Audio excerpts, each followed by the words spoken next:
It's a great parallel in the scene with Peter and the Garden of Eden with Adam and Eve and the serpent, the temptation to eat from the apple.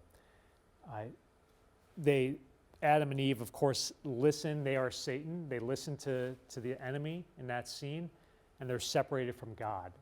They cause the downfall of the human race.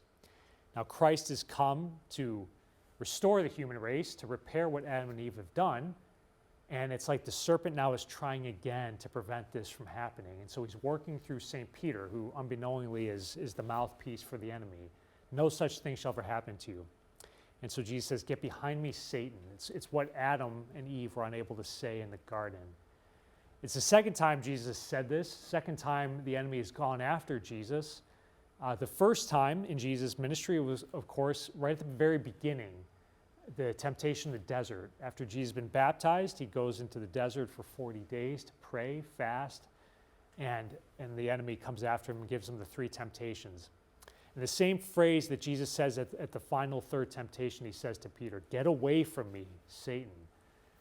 I'm not going to be prevented from loving God the Father, doing my mission, and restoring the human race. So notice what the enemy tries to do. He's clever.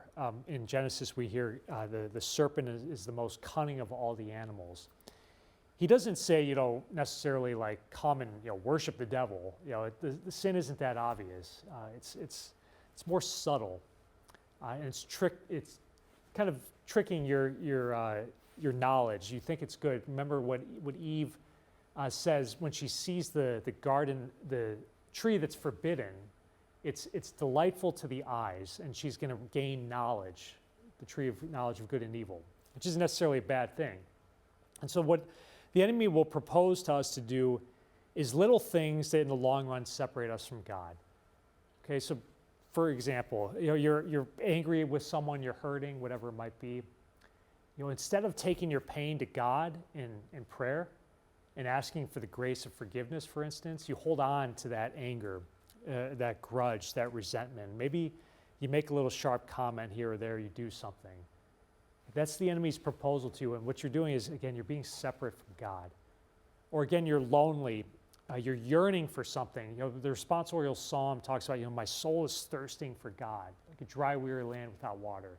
We're always hungering, and we're hungering for real love, genuine intimacy, companionship. And we get it from God, and we get it from the people in our lives. But the enemy will say, you know what, that's really not going to fulfill you, so whatever, go watch some movie, or go eat a bowl of ice cream, or go hang out with Father Scott or something. No, that's not the enemy's proposal. It's good to hang out with Father Scott. But so anyways, the point is just to be aware, because just like with St. Peter being the mouthpiece of the Lord, or of the enemy, the devil he'll try to trick us. His goal is not to get us to be his disciples. His goal is always to go after God and to separate us from God. So stay close to the Lord. Whatever you're feeling, suffering, joy, desiring, take that to the Lord. He'll fill your heart, just like he did the prophet Jeremiah, and we'll be blessed. Amen.